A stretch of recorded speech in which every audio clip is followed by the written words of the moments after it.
and I'd never played publicly before.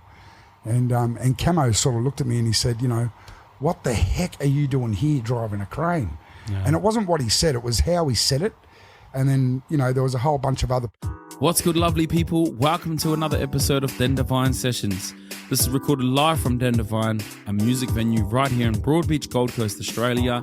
I'm your host, Joseph Brown, a musician, a creator, and a passionate advocate for all things music.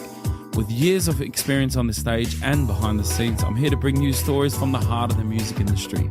Whether you're an upcoming musician, a seasoned pro, or dedicated music fan, this podcast is for you. Let's get into the episode. It's Den Devine time. Den Devine. Den Devine. Den Devine time. Brought to you by Vemu. Ladies and gentlemen, welcome back, you beautiful lovers of music out there in the beautiful wide world. We are here at another episode of Den Devine Sessions. In this venue in Den Devine, it's in the beautiful Broadbeach, Gold Coast, and we talk about the music industry and everything in it. Good, bad, ugly, the raw. We talk with musicians, we talk about their story, and our job here is to be able to bring the music industry to all you people at home listening in. Here, I'm with a friend of mine, and it's a real pleasure and honor to have you here, brother. This is Don Rogers. Ladies and gentlemen, give it up for Don Rogers. What's up, my bro? Thank you, Joe. Mate, it's amazing. It's so good to be here on the live sessions at Den Devine. It's a special room for me, and we've got a special friendship, and it's a real honour to be here with you, mate. And it's definitely going to be raw, I can tell you that. Yeah, that's what we want. That's what we want. And how's everything been with you, man? What's been going on? Mate, it's been good. I've just been enjoying the musical journey so far. I'm not even 2 years into it, and yeah, mate, it's been great. I've forged some great relationships and got some tremendous support, and we just got back from Tamworth Country Music Festival, which was a whole lot of fun. What a massive one. Big Tamworth. That's a big reputation in the country world. Everyone, I think, has been through Tamworth Country Music Festival. How was it for you? Yeah, it was great, mate. I want to send a special thanks to the Fitzgerald family, firstly, for their hospitality. Scott and Tiana and Alana Fitzgerald were tremendous for us out there, and through them we got to meet some really key players in the country music industry. And we're excited for some of the songs and things that we're working on. Yeah, sure. Awesome, man. Yeah. What a crazy experience to imagine 2 years ago you're up in a crane. Yeah. You're a crane operator. Yeah. So that's your main sort of trade, been for a few years. Back then it was, yeah. I'm a safety advisor these days. But I was a crane operator, yeah. And now 2 years later, you're at the Tamworth Country Music Festival. Could you, if you had a conversation with yourself up in that crane, would you have believed yourself? Would you have been like... Not at all, Joe, not at all. And it was actually through, I guess, relationships I had in construction that first gave me the confidence to sing, you know what I mean? I was driving, operating a crane just around the corner here on Surf Parade for Hutchinson Builders, and the form workers have a few beers on a Friday afternoon, and I don't drink, so the boys were like, mate, bring your guitar in and play, you know. And up until that point, I'd only ever played music in the backyard at family barbecues and whatnot. And I tell this story a lot when I from stage as well, especially when the man responsible for the comment is present. His name's Cameron Craig, Camo we call him. And I played for the boys. There was probably 30, 40 of them on site that day, and I'd never played publicly before. And Camo sort of looked at me and he said, you know, what the heck are you doing here driving a crane? Yeah. And it wasn't what he said, it was how he said it. And then, you know, there was a whole bunch of other people there that sort of said, mate, you've got a gift, you need to do something with your music. And that's where that's the power of one word of encouragement to somebody, you know what I mean? Because it's literally opened the doorway to an industry that it's so far removed, Joe, from what I thought I would be doing 2 years ago, you know. For sure. You know? And have you always, I like to go back to the beginning where music, the seed came. And when I mean that seed is that the inspiration, you know, we're talking the last couple of years, you've really taken it by the horns. Yeah. But have you always loved music? Have you always been interested in music? Did you ever do any lessons when you were younger, or talk to me back when music really came into your head as you might be able to do this, and then now you are doing this. Yeah, well, mate, I've always had that creative spirit, I guess. My I guess a lot of people will be familiar with my family connections. Like my younger brother is Matt Rogers, the footballer, and my father was Steve Rogers, both, Cronulla Sharks greats, and I love them both dearly and I'm very proud of them. And but what a lot of people don't know, well, what hardly anybody knows, is that my mother was a poet. Really? Yeah, so I get that gift of prose from my mum, and when I was young, my dad,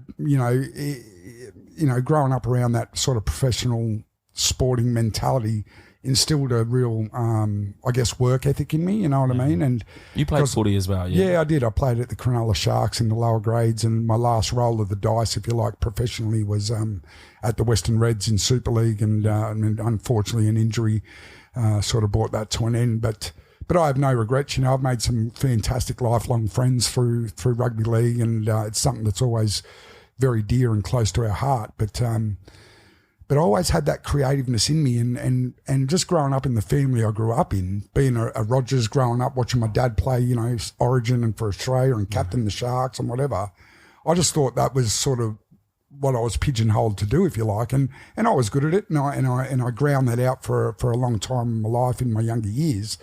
But there was always this creative spark in me, and I remember I had a guitar when I was younger, and I missed a few lessons, and Dad was like, "No, well, that's not it," and he got rid of the guitar, and I sort of, I didn't really pick one up again until 1997, when I was gifted a Fender acoustic by Dean Lance, who was the coach of the Western Reds. Oh. And I remember I sat in my mum and dad's garage and played Knocking on Heaven's Door probably about 1,000,000 times, round and round and round and round, till I learnt that GCD combination, and then from there it sort of just lay dormant for another, that was 97, so it lay dormant for another 15 years, until that comment from Camo just gave me a tiny spark of belief. And I thought, well, he sort of said, what the hell are you doing driving a crane? And then out of the 40 people that were there, probably 30 of them come up to me and gave me that word of encouragement. And that was on Friday, the 2nd of February, 2023. So it wasn't that long ago. And then I remember I went home that night and I said to my wife, Kaya, who I also love dearly, I said, darling, if 30 out of 40 people are saying this, there might be something there to explore, Yeah. So I Googled open mics on Friday, the 2nd of February. And the first one I found was the very next day, on the Saturday, and that was down at the Mount Warning Hotel at Yukai, down past Moolumbar. And I went that far because I literally didn't want anyone to recognise me. I was terrified. And then I played again, and there was some really quality musos there that gave me, I guess, more of the same encouragement. So I came home, and the very next open mic I played was actually this stage right here, which would have been Tuesday the 5th or 6th of February, and that was the old stage too, wasn't it? Yeah, it was, and it's and I want to commend Dan Eagles and his team for the work they've done here, because it's a tremendous room, and if you're ever on the Gold Coast, get down to Den Devine, because they're fantastic supporters of live music, and it's a vibe, man. This room is it's a real vibe. And we love playing here. And was it? I met you at that. I don't know if it's that open mic or was the one after. Was it that one? You were there, yeah. You were there. That was the one. My second one, brother. Oh man, that's bringing back memories now. Yeah, so we've got some memories in the bank already with me and you. I didn't even realize that. I knew we've had memories, we've had heaps of catch ups and everything, but it's been a couple of years, and what an honour that I've got to see at the beginning, and now we're here 2 years later. It just blows my mind, Joe, and I'm so grateful for the I guess I think, it doesn't matter what you do in life. It's all about the people around you and the connections you make, and having that team of people to move forward. It doesn't matter whether it's relationships, whether it's business, whether it's music, and to have a good team of people around me. I'm fortunate enough to have, the support of Ringers Western. I've got a tremendous songwriter who we're going to meet later on in the podcast, Bill Rogers. No relation, but we are brothers, definitely. Yeah. And it's actually spelt the same as well. But I don't take that for granted. You know what I mean? I'm very, very grateful, and I'm just looking forward to how the rest of the journey is going to flesh out, because we're excited for what's to come. Yeah, and so back to that open mic. Yeah. You come in. Of course, like you said, you've got all these people around you. You've got your brother, who's got who's, I think, did you say he's also married to someone? And Yeah, my brother's wife is Chloe Maxwell, who I also love dearly. She's a dear sister of mine, and she's one of the executive producers at ABC Radio, and has a fantastic sort of, I guess, story herself. You know, she was a model. She's been a TV, Channel V back in the day. Now with radio, and I don't take that for granted either. You know, I think your time's your time, and had I guess, realised the musical gift I had 20 years ago, I don't know if it would have panned out the same, because I think a lot of songs come from that place of pain, you know what I mean? And we've been through a lot as a family, you know, losing my mum at a very young age to breast cancer, and then my father, you know, took his life 5 years after that, and I was 26 when we lost mum, 31 when we lost dad, both at very crucial times of my life, and you know, going through those experiences have given me a big pool to draw on to draw some really powerful songs out. So we're excited, man. And I'm like, that's the great thing about a podcast setting, is that everything you've said, it's almost like a preface to what we're going to go through. And I want to go into all of those little crevices of who Don Rogers is and what you've been through. Yeah. And one thing that comes to my mind is having those, you know, I and a lot of other musicians I know come from not having that much background with who you know. Yeah. You've come with this all who you know and learning the what you know, which is your own self as an artist and your own self as a musician. Yeah. And that's really interesting to me, because you come into this open mic night as a freshie, but you know in your mind there's certain work you've got to do, and you've got the sort of, you've got a few doors there to start you off in the beginning of your career, which is amazing.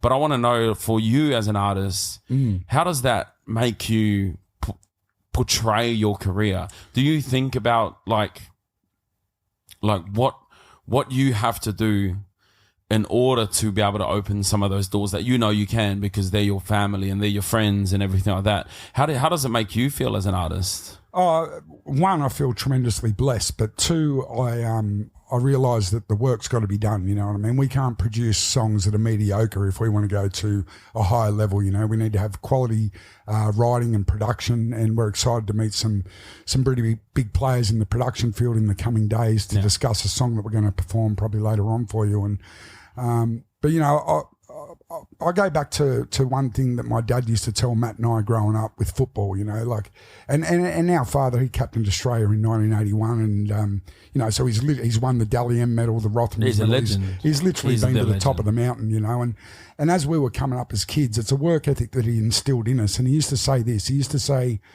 Donnie, Matt, you guys are definitely not going to be the biggest. You might not be the best. You may be, but you might not. He goes, but you can always be the fittest. Yeah. You know, you can always work harder.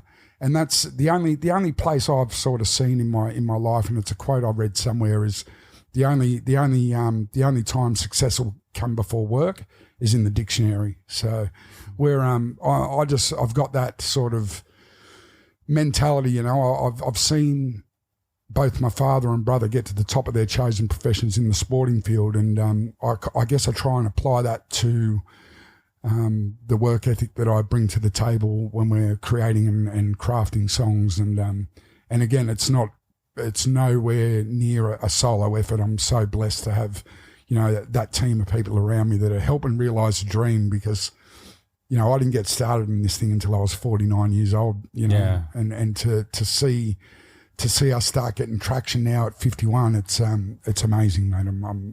I don't take it for granted, that's for sure. For sure, like, and that's the thing. I guess one thing I want to portray out to any listeners out there is that you've come, you know, 49. You said so, pretty late in the game. Yeah, and it's encouragement for anyone listening out there that is not ever too late. Yeah. And even though you've got all the contacts, you still have the work ethic to know that contacts is not what matters. It matters that you are showing up every single day, and that you've actually probably got to work harder than someone with no contacts, because even though you got the contacts, I'm assuming here, and you can correct me, but you have a lot, you got to do twice as much, because they're not only your contacts, but they're family and friends. So they're going to be I'm sure they're right in you. Yeah, ultra critical, yeah, for sure. Yeah. But I want that, and with for example, Bill, my writer, I've given him, he's in the purple circle, and he's got absolute 100%.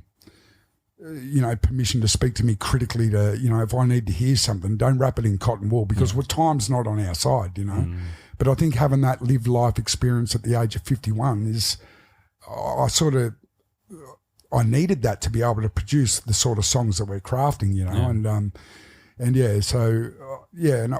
and not only Bill, I've got a tremendous musicians around me, that have been in the game for 40 years, like my bass player, Dan Hund, my drummer, Aaron Turner, my guitar player, Chris McKelvey, and also Adam O'Connor was very instrumental in the early days, and I've got a lot of love for Adam as well. And those guys, they tell me what I need to hear, and I tell them, you're not going to, I've got thick skin, man. If I need to hear something, just tell me it straight, and let's get it right, because it's all about the sound at the end of the day.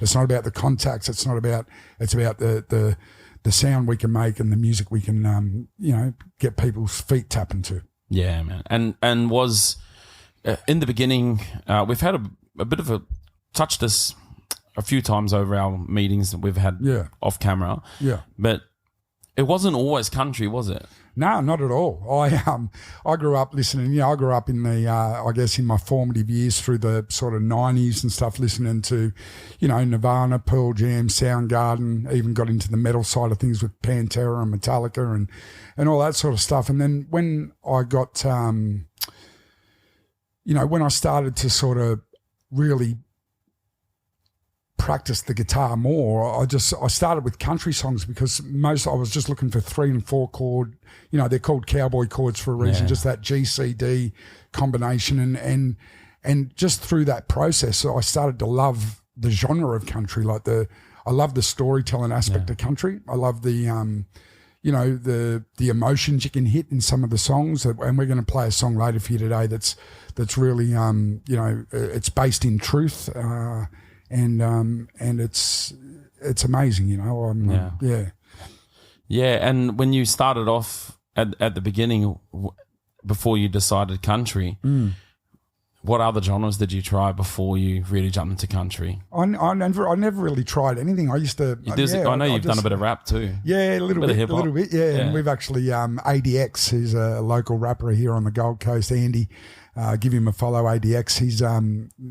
He's just pieced together a little sort of middle 8, if you like a little 8 bar section for one of our songs that we're gonna trial it on Sunday and just see how it goes. So I'm excited to see where that goes, because I think rap and country both tell stories, and there's a synergy, if you like, between them. And if you can marry those two together somehow, and tell a real powerful story, then I'm excited to see what ADX has come up with, and we're gonna hear that for the first time on Sunday. So we're excited. I'm excited about that as well. Yeah. Where's that going to be? That's going to be performed. It's going to be performed live. We're playing at the Beachmont Hotel on Sunday, up at Advancetown there, and it's going to be good. And they've been tremendous supporters of mine as well, Frank and Tony and the team up there at the Beachmont Hotel. Fantastic venue. Cool. So coming from that open mic night, you come in here, it's your second open mic, you sing a few songs. I definitely remember a few of the songs that you did sing. Yeah. You sang, there was a song about, I think it's a hurricane. That's a song called, you've got a good memory, Joe. I don't actually. Things that impact me, I remember. And your performance, I think, impacted a lot of people in those early stages. Wow. Yeah, Yellowstone as well. And so it's from that. And so you've come into open mic. We're now 2 years later. Yeah. Talk me through this journey. Talk me through after you leave open mic, and give us the. Yeah. Well, it was amazing. The first open mic I went to, like I said, it was on Saturday, the 3rd of February, 2023. And I went down to Yukai Hotel, and there was this old cat, and the Northern Rivers community, super creative, some really talented musicians there, right? So you got to remember, at this stage, I've never sang into a microphone. I've sang in the backyard, and people have told me I sounded good, but I go to the Northern Rivers, and there is some quality musos there, and it was an open mic. There was probably 30 or 40 of them, and you got to do 3 songs. And this is, again, the power of a word of encouragement. And there was this old cat there. He was probably mid-60s, maybe even early 70s, but he was playing everything. And when I say everything, I mean he was playing saxophone, he was playing keys, he was playing drums, he was playing bass, and he was just chiming in with everyone. Do you want some sax? Do you want some this, that? And this cat was playing, properly playing, and I'm there looking as a rookie going, who the hell is this, So, excuse me, I get up and play, and I remember when they called my name, and I was literally trembling, and I got up shaking, and I said, oh, look, my name's Don Rogers. I've never really done this before, and I'm real nervous. And they were all like, you'll be right, mate, let's go. And you got to do 3 songs. So I played 3 songs. One of them was Hurricane, because at the time I only knew probably 8 songs to play so that I could sing comfortably. So I played 3 songs, and they're all going, more. So I looked at the guy running it, and I said, can I play another one? And he said, mate, you can play as many as you want. Nice. So I was like, wow. So I played another couple of songs. And then this is, again, the power of encouragement. Greg, his name was. I don't know his surname, but his comment as well as Camo's changed the trajectory of my life, Greg come up to me and he said this verbatim. I won't actually use verbatim because he uses a swear word, but he says to me this. He comes up and he goes, swear as well. He goes, it's Don, isn't it? And I said, yeah. He goes, my name's Greg. And I shook his hand and he goes, there's no fucking way that's your first time. And I said, mate, it's not my first time singing. It's my first time singing into a microphone, it is. And he told me this. He said, mate, I toured with John Farnham for 15 years. He said, to hide that away because you don't think you're good enough, you should be in a jail cell. He goes, you need to sing as much as you can starting right now. So that was on the Saturday. I came back on the Sunday, Googled open mics and walked in here on the Tuesday. And I remember after that open mic as well, Dan came up to me and it happened at the first maybe the first half a dozen open mics I played. Every time I played, the venue manager would come up and go, mate, when do you want a gig? And I'd be like, mate, I only know 8 songs. I don't have 3 hours of material. And they'd say, well, mate, as soon as you've got 3 hours, look us up. Yeah. So then all I did, I went home, and that's why, I just Googled simple 3-chord country songs that they've also got to have an emotional connection for me. Like not that I don't like, Mustang Sally, for example, but it's not my vibe. I want them to be visceral. I want them to be an emotional experience, not just a pretty noise. You know what I mean? Soul, from the soul. Yeah, and that's part of our logo, Don Rogers Country Rhythm and Soul, because I really want people to feel what we're doing. And I've had more than a handful of gigs where I've had people move to tears from the sound that we make. And for me, that's the biggest compliment, to actually connect with someone emotionally like that is just, it's something it still blows my mind, Joe. Honestly, I pinch myself every single time I get on stage.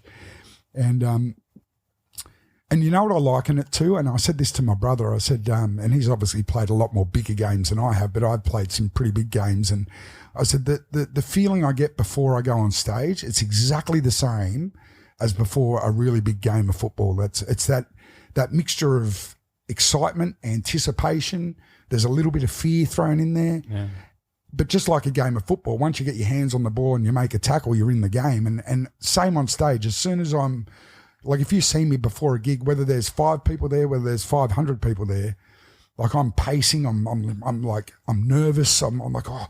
But then when I get up there, it's like halfway through the first song, I'm in the music. We are the music, like we're creating that noise. And I look at everything when I'm on stage. I see everything from up there, and even just to see a couple chatting in the corner, and I see his foot's tapping on the ground. I go, wow, man, we're making that happen. Yeah. And I find that such a privilege, mate. Such a an honor to do, really. Yeah. And it still is. It still will be forever. Yeah. And that's a big core of this whole podcast, is to let people know that when it clicks in your head like that, this is my thing. Yeah. Music's my thing. Yeah. But it didn't get nurtured because the way society sees music and the way community, like parents and all that. So music's still a little bit of a hobby vibe, and I guess that's one thing that we want to try and bring out of these podcasts is, I know you're a humble man and you're probably going to keep it really humble when I say this, but do you wish that you had that nurture earlier, even though you accept that you can't change anything, and I get all of that. Yeah. But how would you have felt if you could have been nurtured and had that little bit of extra support from not just people in your life, but from a community thing where it's not like this crazy ass, like you said, that guy on that first open mic, how did you stay secret for so long? Why did that get kept away from you? Why did that thought where you weren't feeling enough to do that until that encouragement? Yeah. So it's like, that's the one thing I wanted to ask about is, you know, do you wish you were encouraged a bit earlier? Yes and no, Joe. I think that's the humble thing. I knew yes you were going to say and that. Yes. I wish. I guess my technical understanding of music had developed a lot earlier, but no, in the sense that I don't think I was ready. You know, I don't think I had, especially the genre of music we play. One, it's timeless, and I think to go through the life experiences that I touched on earlier has given me a depth of understanding and a character that can sort of bring some of those painful things to life in song. I just, yes and no is the answer. Yeah. And it wasn't partly not. It wasn't about not being nurtures. It was about my own focus. You got to remember that. You know, my dad first started playing for the Cronulla Sharks A grade in 1973, the year I was born, and he played for Australia the same year. So literally from when I was born until he retired when I was 14, 15, I was growing up in sort of professional rugby league. So that's all, and to all little boys, your dad's your hero, and our dad was the hero to every little boy where we came from in the Shire. But to grow up in that, it wasn't a case really of not being nurtured. It was a case of, I want to do that. You know, I want to do that. My dad's doing it. You know what I mean? Yeah, so sure. I didn't. And you know, and to our dad's credit, I mean, growing up, I mean, he played in the era of the Biff from, you know, when it was a different game to it is today. But he had a full-time job. He worked 9 to 5. He went to, you know, training. He also trained and you know, he had an immense amount of talent and some freakish natural abilities anyway. But even back in 1976, my dad was training like they train today. You know, he was training 5 days a week. Well, everyone today's on the shoulders. These are the giants. Yeah, exactly. And you know, so I'm so yes and no is the answer. I just think, you know, the planets align when they align, and your time's your time when it's your time. And as it's panned out, I think the genre of music that we now sort of, I guess, focus on, it is timeless. I don't think you could have a 16, 17, 18-year-old kid singing the songs with the type of weight that we sing without having that lived experience, without having the bit of salt and pepper in the beard and being able to, you know, one of the things I really like to do from stage, Joey, is connect with people, not only through song, but I tell stories as we go along. I'll give the background to different stories, to different songs and where they come from, and try and engage the crowd and take them on a journey, not just listening, not just playing song after song after song after song, sort of, you know, connect and engage. And I think that's real important in what we do, you know. And I think it's a great answer. Yeah, yes and no. Because there's that it would have been great, but it's just, this is life, and you don't get to choose those decisions, you know. Sometimes it chooses you know. And I don't have any regrets on the time I focused on football either, you know. It gave me that work ethic that Dad instilled into us, you know. You might not be the biggest, you might not be the best, but you can always be the fittest, you know. Yeah, for sure. So, and that applies to music as well, you know. It's just a work thing, you know. It's just I'm just, you know, my focus this year is just to play my guitar every single day of the year. We haven't missed a day yet, and to drill down into some of those life experiences with, you know, the help of, you know, Bill, my songwriter, and really try and bring some of that stuff to the fore. Yeah. And now talk me through, after those first couple open mics, did you keep going to a few more? Yeah, absolutely. I saw you definitely a lot more after that. So you go home, you learn a few more songs. Yeah, and then what was your goal? Oh, mate. Did you have a goal? No, I didn't really have a goal, Joe. It was just one thing just simply led to another, you know, and all I did was I got encouraged on the 2nd of February. I went to an open mic on the 3rd of February, and then I came here on the 6th of February. Again, I got encouraged. So then I went to, I think, the Hound and Stag on a Wednesday night. I went to their open mic. And then the open mics, as I sort of learnt 3 hours worth of music, the open mics turned into gigs. Those gigs turned into, like in my first year, by New Year's Eve, I was playing support for Thirsty Merc, going, are you serious? Like, I'm on stage pinching myself. And then those was that through Hound and Stag? Were they like, it was through Roy and the gang there at Hound and Stag, which is a tremendous venue as well, and great supporters of ours. And then those gigs turned into The Voice, going on The Voice on Channel 7, which I didn't turn a chair on The Voice, but what it did, it really, it could have gone one or two ways. And they've got a tremendous duty of care. They've got professionals that follow up with you after the shooting to make sure you're doing okay. And I said to, the lady that rang me, I said, mate, this has just lit a fire in my belly. And I guess to know that I was good enough to make it that far, to be amongst the top 40 or 50 singers in the country, to appear on the show, even though I didn't turn a chair, what it did was it reinforced that belief. And I made some tremendous friends and made some really strong relationships through that process. And when on that voice topic, when they do they choose what you perform? Yeah, did you have an input? Yes and no. I mean, when through the application phase, you need to give them a list of 20 odd songs that you can perform, and the song they chose for me was on that list. And it was a song I haven't performed since, but it was I felt not pressured, but I mean they wanted me to sing. Can I say something like Bro? Yeah. I don't think that encompassed Don Rogers. No, and nor did I, and that's why. And it's not about regret as well, by the way. No, it's about I think that's a good thing, man, because I think that was something that was out of your control. A little bit, yeah. A little bit out of your control. And don't get me wrong, man. I get it. You got to own everything. That's a part of the journey. It's a part of you becoming the artist and creating who you are. And that's a part of it. Well, I did voice, that I wanted to change the song, but by the time I did that, and that was my own fault, I did it too late, because there's things from a production point of view that a show like The Voice have to do, i.e. they have to get copyright from the artist, who was an American artist, and also, the producers and the stage people there encouraged me to sing it, because the song we chose was Old Town Road by Little Nas. You're going to take my horse to the Old Town Road, and the reason they chose that for me is you only get 90 seconds, and that song comes out of the gate really strong. And what would you have? What was your first pick? I didn't really have one, Joe, because I went in. But it probably would have been. I guess a lot of the songs I sing are I like to call them sort of outlaw type of country that, there's a lot of cocaine, whiskey, broken hearts, and that sort of stuff mentioned that I couldn't really sing on air. So that was more of a mainstream song that fitted the vibe of the show. But given my time again, there's a song I really like singing at the moment called Who I Am.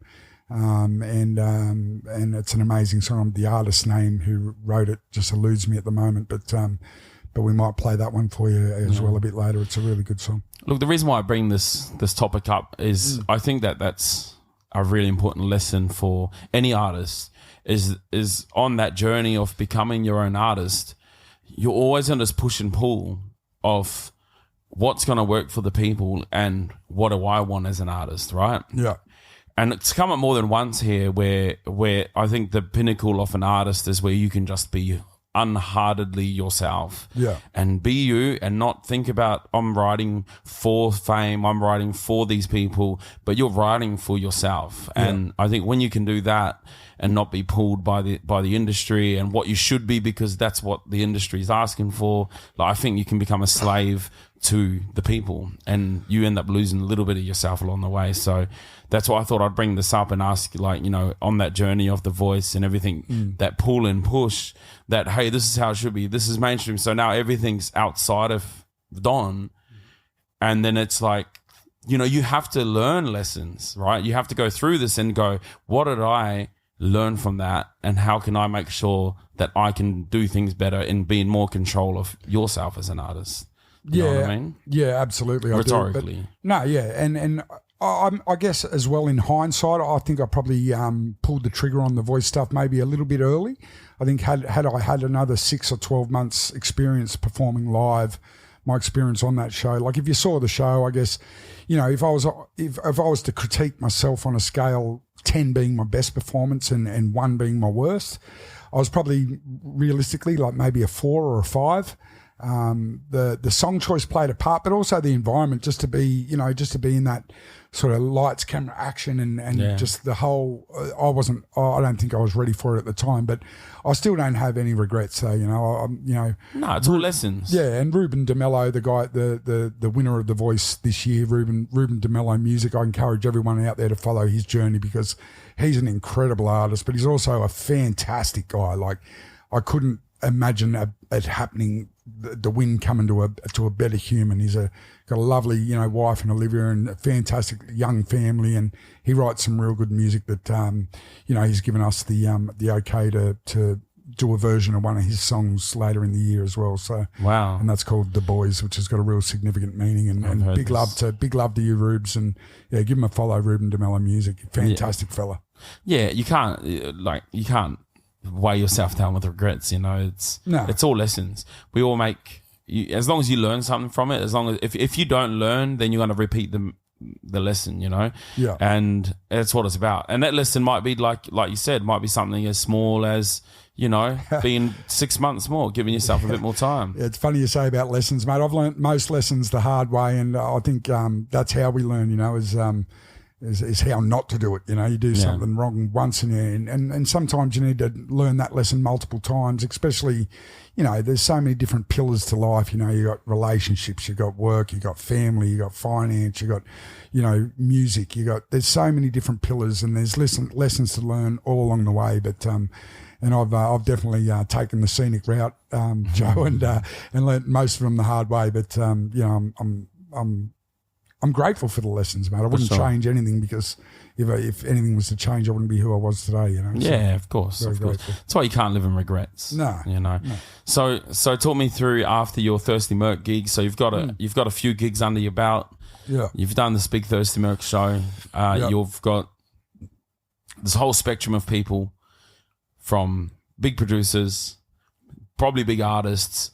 Because like you said, you're born in this industry. You're born in the industry of entertainment. Football to me is entertainment, right? It's performance. That's what it is, right? Yeah, it is. Yeah. It's a sport, but it's a performance sport. If you don't perform, absolutely, they just throw you anyway, right? You got to put the show on. Yeah, there's nowhere to hide on an NRL field. That's for sure. Exactly. So this is interesting to me, because the most of the people that we get talking here, they don't come from that background. Yeah. They come from the background, like I said earlier on, of being bedroom singers, and then their dad's like an accountant or something. Yeah. And their best friend knew a guy who was mates with Matty Rogers, right? Yeah. But here we are now, someone who's the brother of Matty Rogers and the son of Steve Rogers, and you've got all of these, you're like deep in it. You can pick up the phone and you can just contact anyone you want to get advice, right? I'm sure you've probably got an advice board, a board of people to just give them a call, to be like, what can I do here? You got all these things here. This is interesting for me, because it's like knowing what you do to manage the expectations between everyone you've got and everyone giving you advice, to the unknown artist who's just figuring out themselves. Because these other people, they figured themselves out. Yeah, and it can be murky waters at time, like trying to work out, who I am as an artist, because it's so fresh, it's so new. But I'm just, and you're right. We've been fortunate enough to grow up around a lot of successful people that all have one thing in common, mate, and that's that work ethic that I've noticed in all of them. You know what I mean? Like, I was on the phone just last week to Neil Pringle, who played. He's one of the Balmain Tigers greats. He did my father's eulogy at his funeral, and tremendous family friend and a big supporter. And we've got our first gig coming up in, I think it's the 16th or 18th of March down at the Coolangatta Hotel. So if you're around, come down and check us out. And I rang Bing and I said, no, that's his nickname's Bing. And I rang Bing and I said, Bing, it'd be great to get a few of the old boys together. So I think, Larry Correr and Graham Eady and a few of the old boys might come along. And I'm just really excited to connect with those boys again and to show them, I'm going to get emotional, Joe.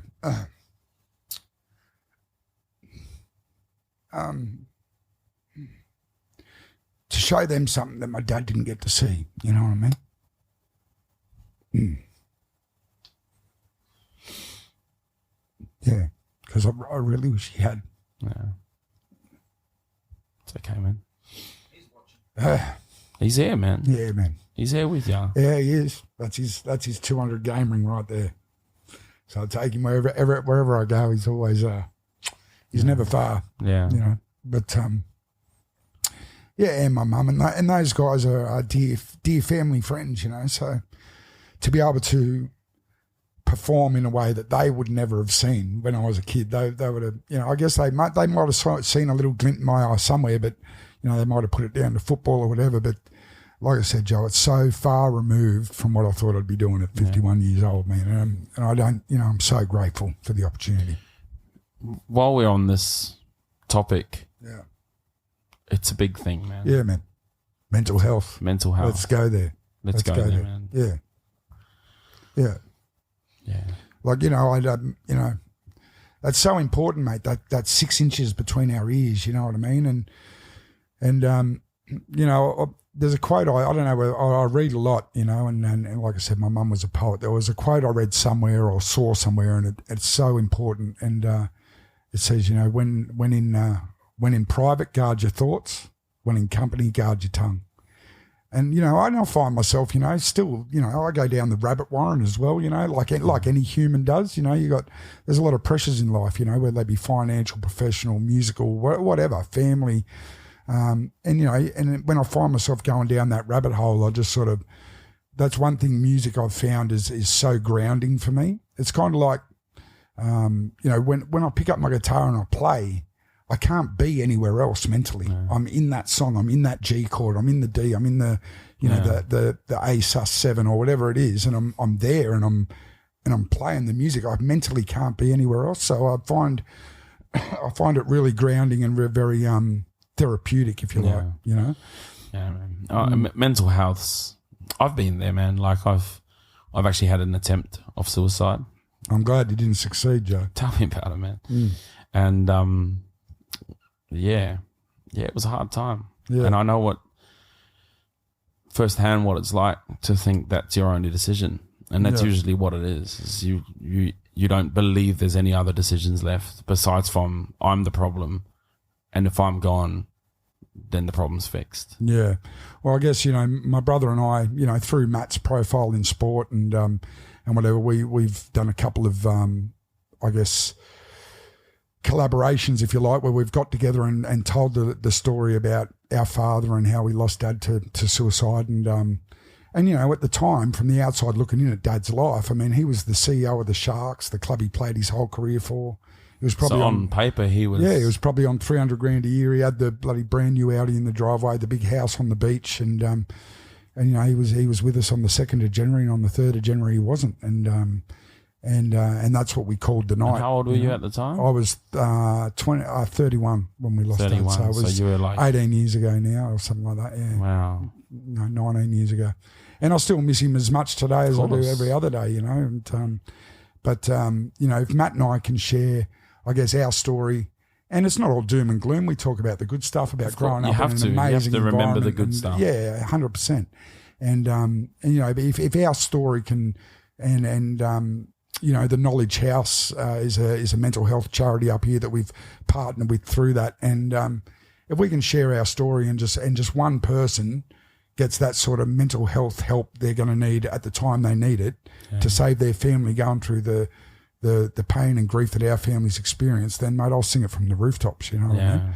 And I had an experience recently that, that I had to go and see someone about just late last year, where I had to do, we lost, there was a lady at a gig on the 24th of November, so just before Christmas, who we were just loading out, and she collapsed in the car park and had a heart attack, and there was no pulse, no breathing, and fortunately, you know, I'm a safety advisor, and I start a new role on Monday with John Holland down here on the light rail.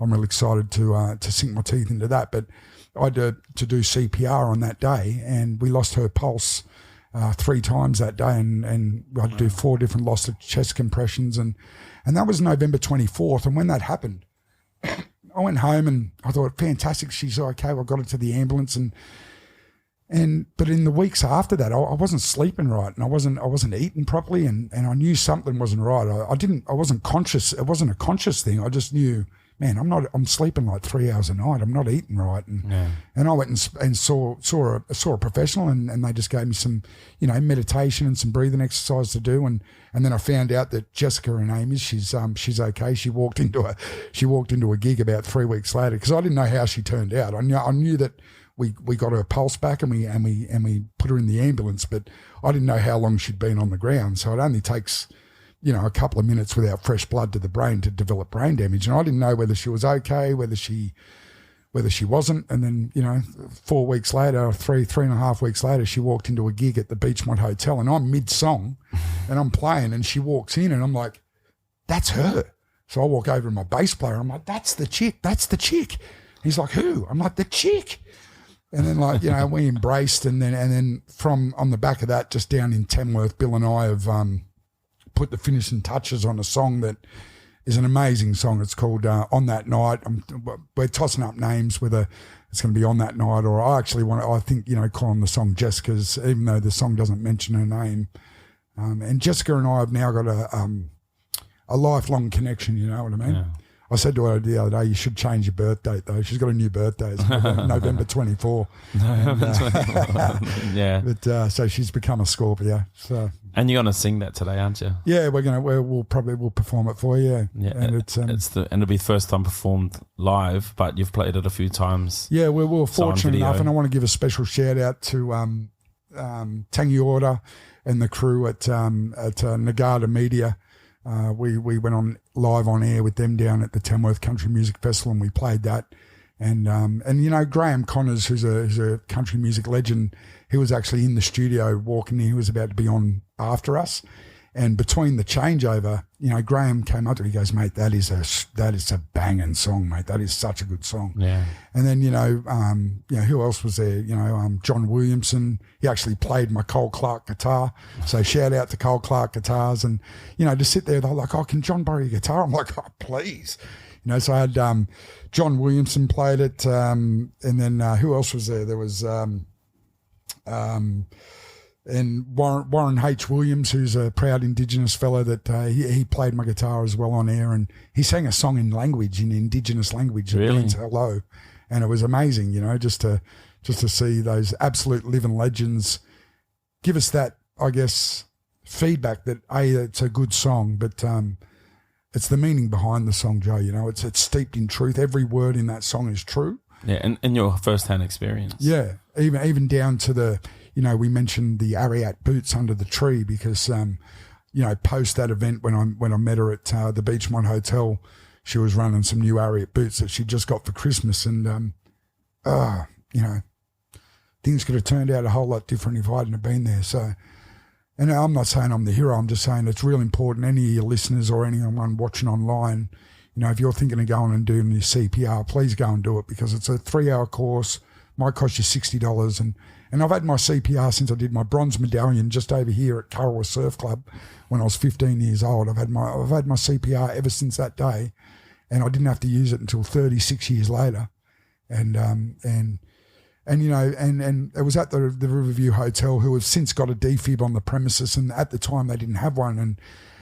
And I guess I don't know how that's going to work out, but I'd love to use part of the proceeds of this song that we're meeting some pretty big players in the music industry actually tomorrow to discuss the production of this song, and I'd love to use part of that to give back to the community, to make sure that all those little pubs in the regional areas and the outback or whatever have all got a defib, because I think if someone's going to have a heart attack, it's going to be, you know, you're at a pub, you're on the terps, you're, you know, on whatever else, you're excited, your heart rate's up, and you know, just to have that reassurance that they've got one on the wall. Yeah.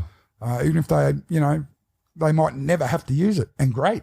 But that one day they do need it, and 15 years from now, if we're responsible for putting it on the wall there, we can That whole save better more. to have it and not need it than need it and not have it. Exactly right. Exactly right. Yeah. And so you wrote that with Bill. So should we Yeah. bring Bill up on Yeah, let's bring Bill up. I'd love, Yeah, come love on to up, get Bill. involved in the podcast. Bill Rogers? Yeah. Come on down. Hey, fellas. Yeah, welcome. Hey, Bill. You can see nice and clearly. Dan, you good in the video? Yeah. Sweet, man. Welcome. Thanks for having us. Say your name and date of birth for the records. Not again. Yeah. So Bill, how are you, man? I'm good, mate. Yeah. Yeah. From New Zealand Originally, yeah. originally. I moved to Sydney in '83, though, so I've been here a long time, and I've been up in Queensland for 20 years, so Yeah. I'm old. Yeah. Where in New Zealand were you born? Gisborne on the Oh, East yeah. Coast. I'm from Wairau, Uh, so just up the road. yeah, Neighbours. we got some fam down there. Yeah. Nice, man. Nice. How long have you been up in the Gold Coast? Moved here in 2004. Yeah. Yeah, so 20 years. And how'd you meet this guy? That's a story. Let's go there. Yeah, so I've been writing songs for. I decided I wanted to write. I've been a songwriter since I was about 17. Yeah. And when we left, my wife and I and our daughter left Sydney to come up here, I decided that music was over. So I actually took the album that we'd recorded, the master tapes, to the dump and dumped them. So I couldn't go back. There's no way back. And I decided I was going to write songs, just be a songwriter. And so I started writing songs, and I had to teach myself how to write for other people, because that's a completely different kettle of fish as to writing for yourself. Yeah. So I started writing these songs. They started coming out country. I went to an open mic. Actually, I came to this open mic. I'm pretty sure it was the first one that you did here. You're up on stage and you were singing. Serendipity. I was sitting over here at this Sliding table, doors. and I said, yeah, well, it's raw, but there's something there, right? And then I didn't think anything about it. Went to the Hound and Stag one night to play my original songs, and I flippantly said, if anybody knows a country singer who needs some songs, let me know. Nigel, one of the guys who was running that, came up to me as I was walking off the stage and excitedly said to me, mate, I know the guy. You've got it. You got to get, I'll text him now. So he texted him. And that's how we came to get together. Out of me saying something flippantly and somebody knowing someone, we eventually got together, and the rest is history, really. It's just worked out. Well, history in the making, Bill. History in the making. Yeah. History in the making. History in the making. No, but I love Bill, and we've developed a friendship, a kinship, if you like. Like, I see Bill as family, and I'm so. It's like a serendipity moment. Even that we've got the same surname, spelt the same. We are no blood relation, but we're definitely brothers, and there's a synergy when we write together that. Like I mentioned earlier in the podcast, my mum was a poet, so I get that gift of prose from my mum, and I'll just come up with. It might be a one-liner in a conversation. It might be something that I hear somewhere, and I'll just flesh out a little poem about it. I'll send it to Bill and say, mate, I think this is a rocky bluesy number. Everything's country, obviously, so I think this is a rocky number. This one's a ballad. This one's whatever.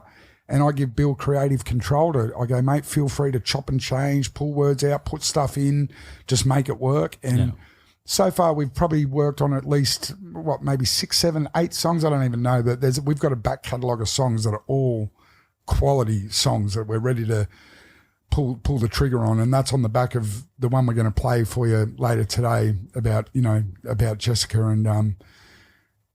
and it just works, mate. Every time Bill sent me something back, I've not once even had to go, but I think it needs everything. I just go, wow, that's exactly how I thought of it in my mind. And it just works, mate. It's supernatural. I don't know how it happens. I don't question it. I just go, here it is. Let's do it. Yeah. And you've always, so songwriting's a big part of your journey. Yeah, funnily enough, you were talking about mental health before. And so, I'm from a pretty rough background. It was tough. Yeah. and music and songwriting in particular was the way that I got rid of all of the emotions from that, all of the angst, all of the things that would have probably driven me to have trouble with authority or the police or whatever. But that was my place to dump all of the things that were going on inside of me that were negative. So I would write songs to get it out, and then push it out so that it could be replaced with something more positive. And it took a long time to get through all of that. Most of the songs I was writing through my teens and into my 20s was, pretty heavy rock with heavy subject matter. And then I just got to this point where I know a lot of songwriters get to. The first one is I'd like to write a happy song, right, which people seem to have problems with, a lot of songwriters I know, because emotion is what you need in songs, and it comes more readily from a sad or a negative thing. Melancholy, yeah.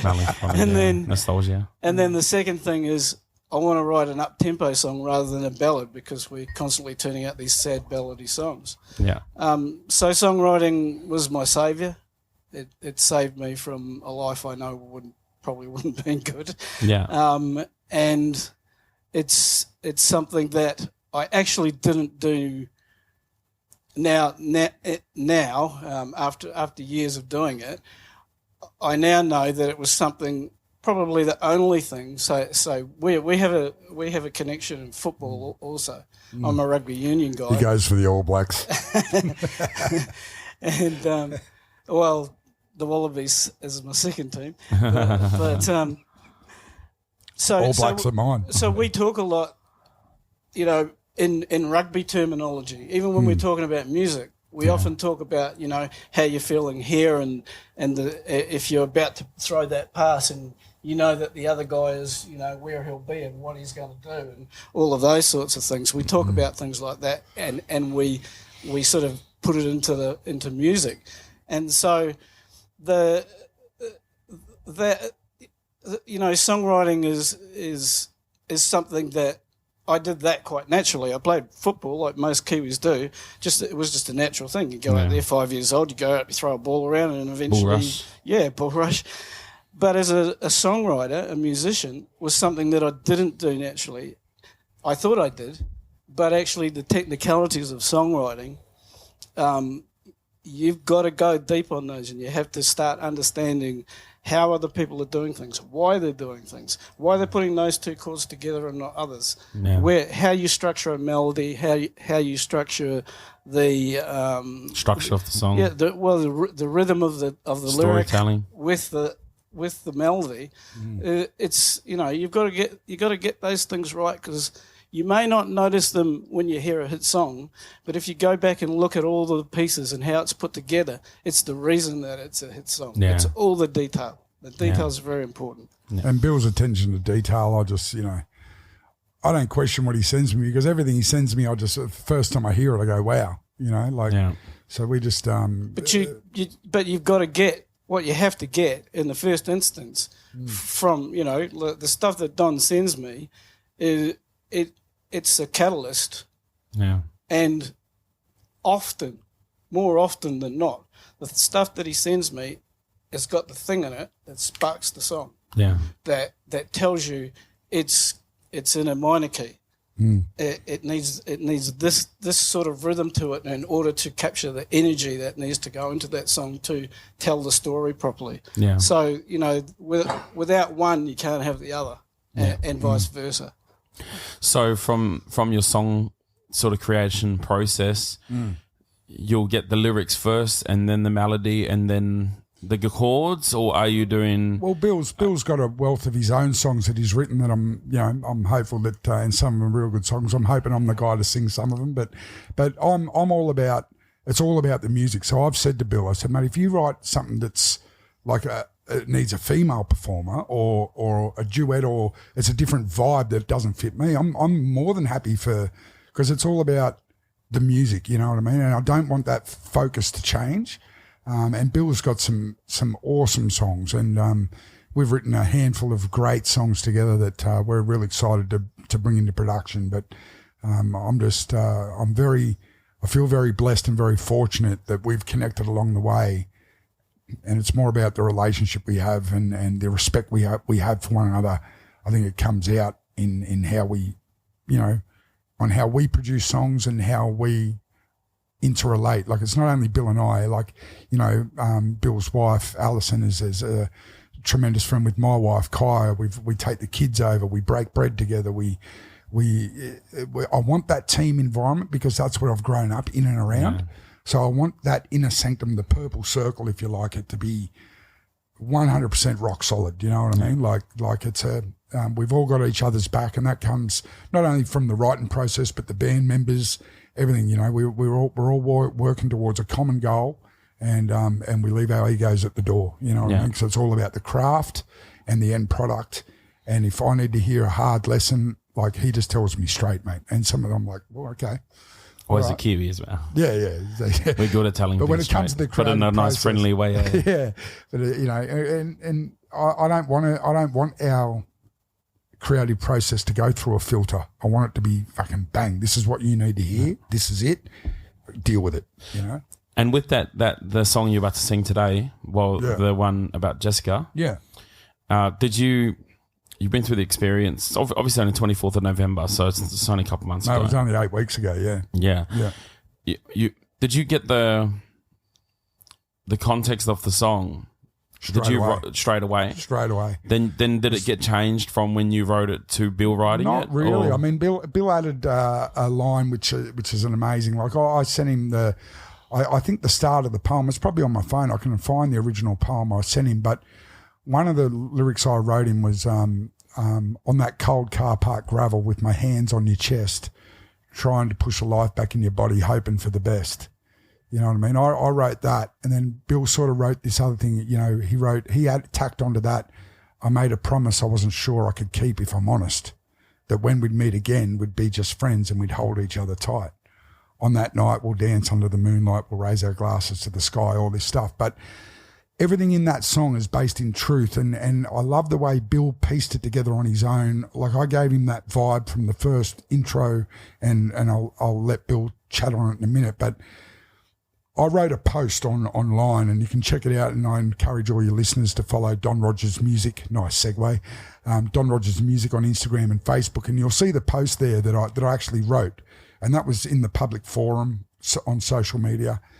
And part of it spoke about her 12-year-old daughter, and she's got a beautiful 12-year-old special needs daughter at home.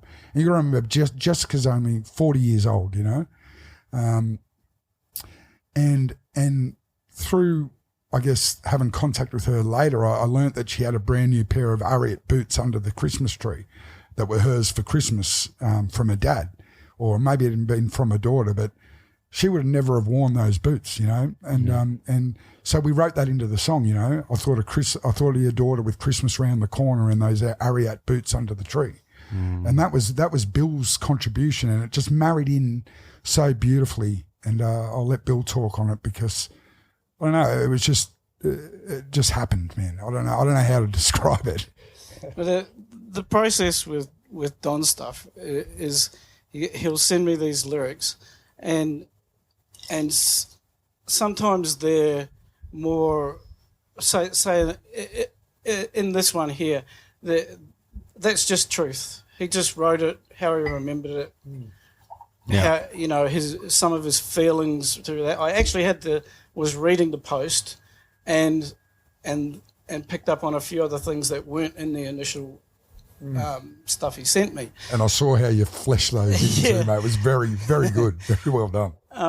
And so making a story out of that'll fit into a 3.5-4 minute song is getting a story that's cohesive and leads to a finale is just a matter of moving some of the second verse lyrics to half of the first the first part of the lyric, to actually make something that's coherent there that leads to the next part, which is getting a build happening so that you're getting to chorus and you know, don't bore us, get to the chorus. Yeah. So those sorts of things, we're now starting to find that's much easier to do because we're doing it and we know things about each other. I know a lot more about Don than I did at the start. Especially after Tamworth. Especially after Tamworth, which is a whole lot of other songs. What happens in Tamworth stays in Tamworth. So as we get to know each other and understand each other, that process is getting more efficient, you know, more effective.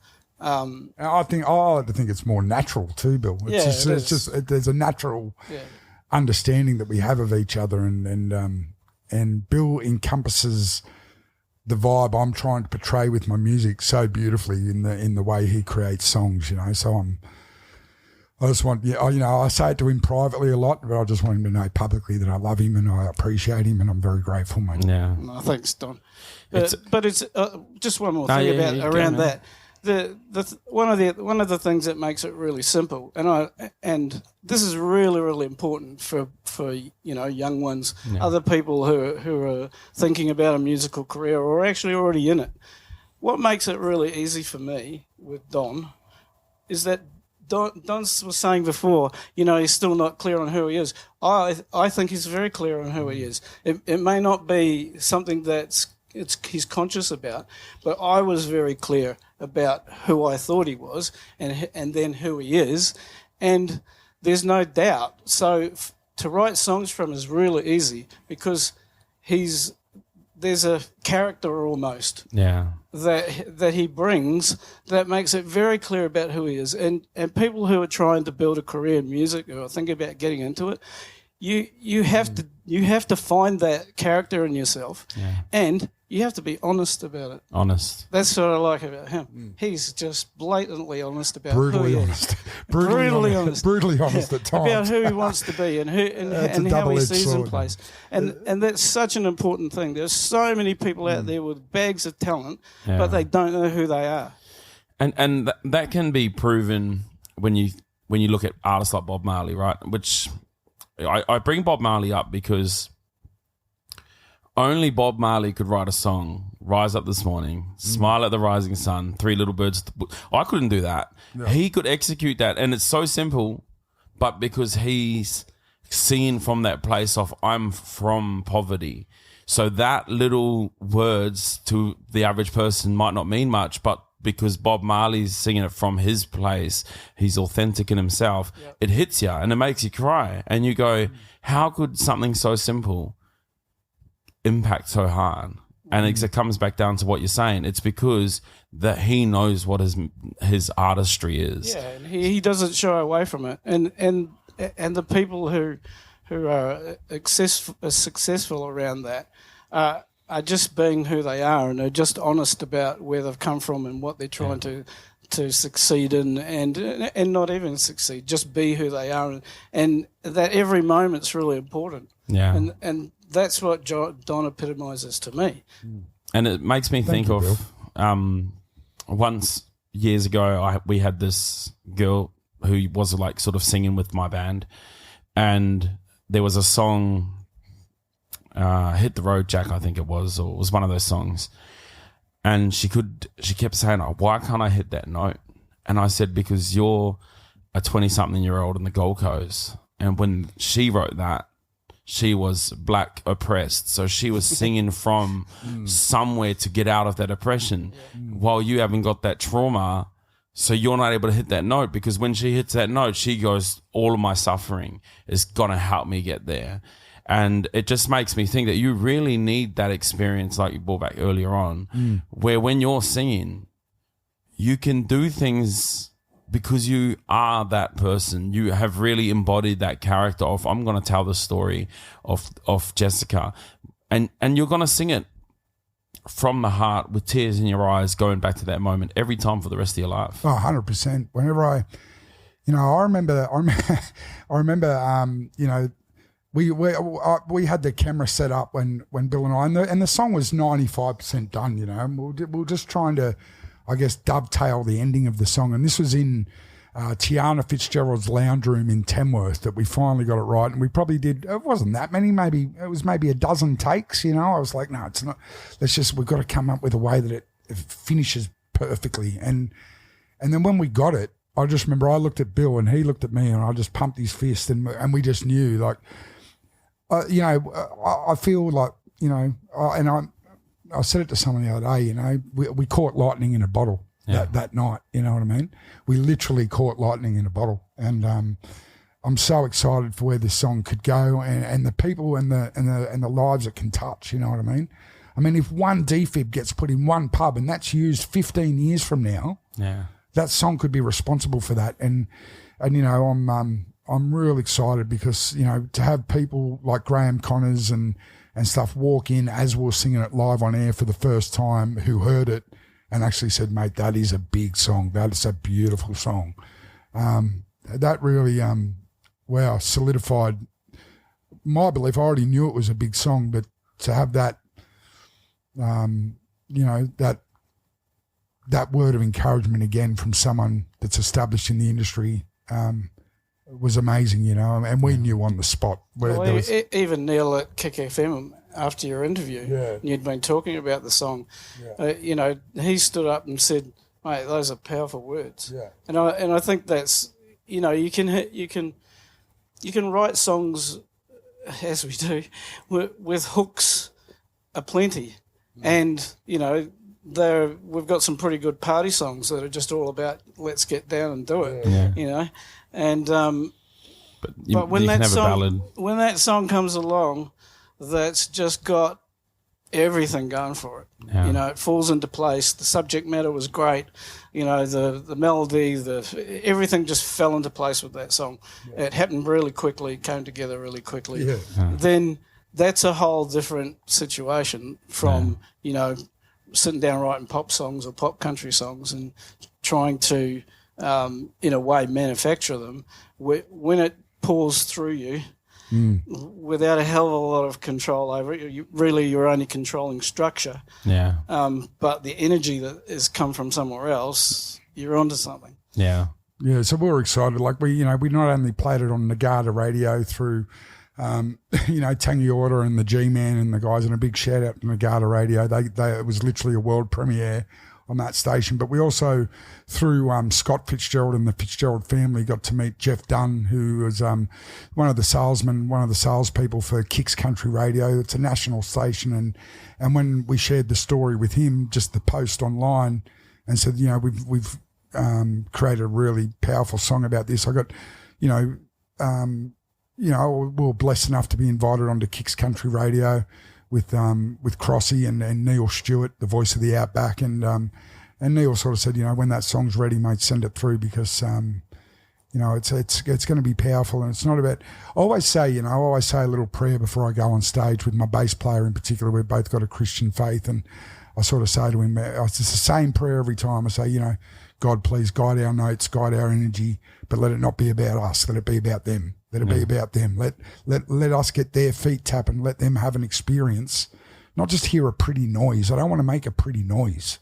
You know what I mean?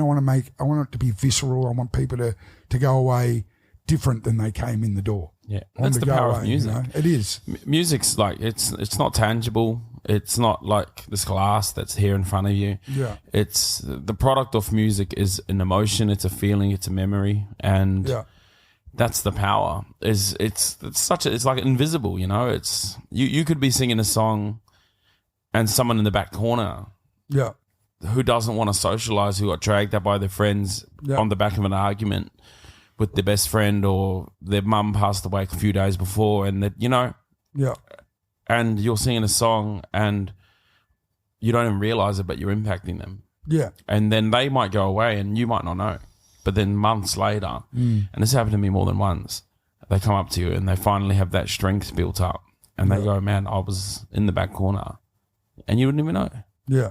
Yeah, and you're like, wow, you're right, Joe. I'm impacting these people. That's the power of music. It's such a dynamic art, you know what I mean? And it's so, it's such a blessing to be able to perform it, you know. And it's something I don't ever want to take it for granted. I don't ever want to feel like I've arrived. I want the creative process to be like an ongoing journey. You know what I mean? We never arrive at the station. We just create a song. We create another one. We create another one, and if one gets traction and you know, can allow us to focus more on the craft, then great. But I don't play music for fame, fortune, or dollars. You know what I mean? I play music because it's a part of my being. It's a part of who I am. You know what I mean? And that's, you know, the topic that we want to really push on this podcast with everyone we speak here is not only how important music is for us, but how important music is for the world. And that being a musician, we're like spiritual doctors. Yeah. We're like counselors, psychologists. We are, but instead of a two-way street, it's like you're impacting people. They don't lay down on the couch. They get up on the dance floor. They get up on the dance floor. But I agree with what you said, Joe. I mean, imagine, and I say this often, I go, could you imagine the world, right, if you took music away for just 24 hours globally? Like, it would be anarchy. The place would implode. Yeah. Like, you know, like, and it is such a powerful medium, you know, and just grateful to be a part of it. Yeah, and so I want to go into that sort of, you know, starting to give some industry, I guess, knowledge out there. And I think it's really great someone like yourself and both of you can bring to the table because you are in it. You're in it. You're in it more than anyone. Who would have thought? Who would have thought? And you're facing these challenges that people are going through all the time, and I guess that's great because it's fresh in your mind. We've had people here, like we've had Tikitani here, who's 30 years, you know, and so that's like his perspective is how to be in the industry for 31 years, which is a long time, and then having yourself 2 years in, pretty late in your life, which I really hope this sparks up a lot of other 49-year-olds, 40-year-olds, 39-year-olds. You know, to bring that music back out and give that a crack. I don't think it even has to be music, you know what I mean? That one word of encouragement that I got from Camo and then at the open mic and then here again with Dan and the guys at Den Devine really changed me. But it doesn't even have to be music, you know. If you've got something in you that's a burning desire that's just laying dormant that you've always wanted to do, don't let age be a barrier, you know what I mean? Like, get out and do that thing, climb that mountain. You know, scuba dive that reef, do whatever it is that you want to do because, you know, we're only here once, Joe. So do the things that bring joy to your heart, you know, and whether it's music, whether it's whatever, it doesn't matter. But, and, you know, if you're a listener that can be the voice of encouragement for that one person, I never want to discourage anyone. Like if you've got one leg and you come up to me and say you want to climb Everest, I'd be like, bloody oath you can. Do it. It's going to take you twice as long. It'll be twice as hard, but you can get there one rope pull at a time. Like, why can't you? Yeah. So, like, and that's what we're doing. Yeah, that's what we're doing. Yeah, one day at a time. We're trying to do our best every day to try and make the dream come true. So, So let's get to the nitty gritties. Yeah. All right. So.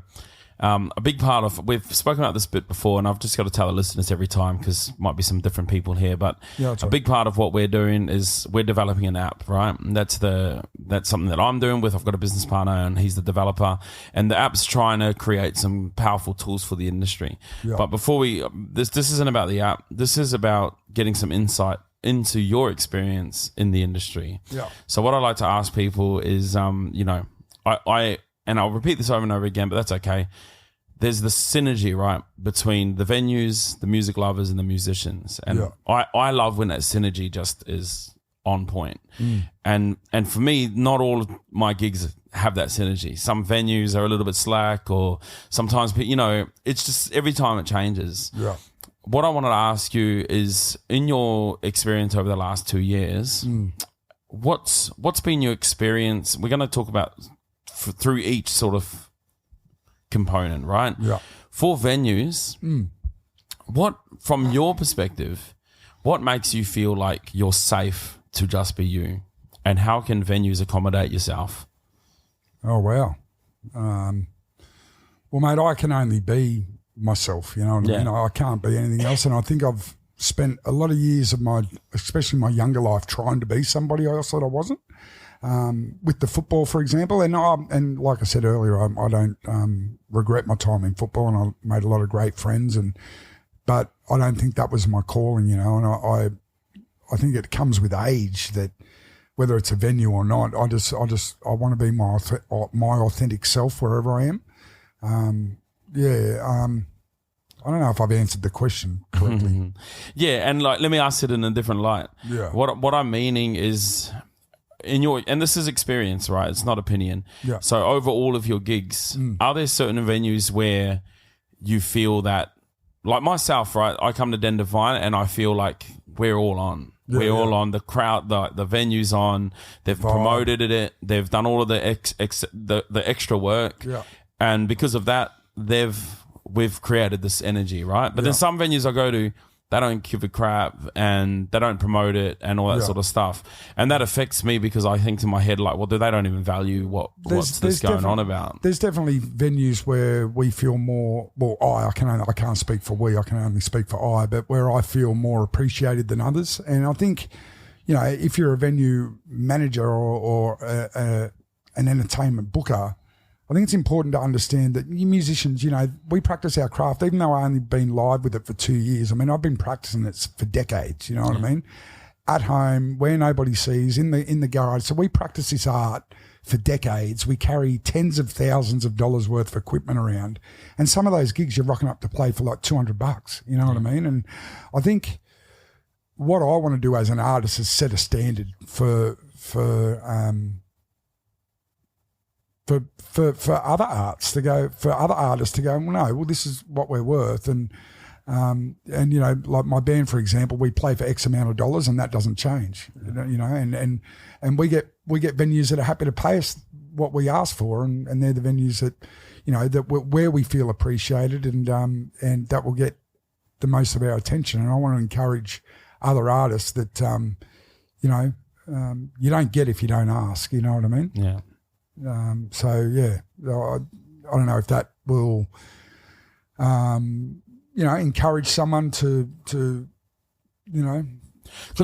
back their ability, back your ability, It's back to it, man. Like, it's back to that talk of what we were expressing before, of we're musicians and it's our calling. Yeah. And I see music as important as a doctor or any medical certificate. And it's like, why do doctors get paid the big bucks? It's because it's been educated in our system that they save lives. Yeah. So do musicians.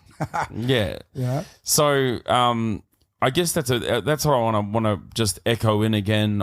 That's what I want to push out to the people, is that music is important. And I think if we can just keep on telling people and letting everyone know, like, this ain't going away. People have a calling to be musicians. So there's like this one part of the brain, which is like, we're all creative. But I think that logical part of like, how can we lift the value of the music out in the industry where people can come through and actually just be like, I'm coming to do what I do. And I want to do it my best. And, when you look at doctors, they do it their best because they live a good life. They're driving a nice car. And because of that, their clarity of mental space is able to be on point. Yeah.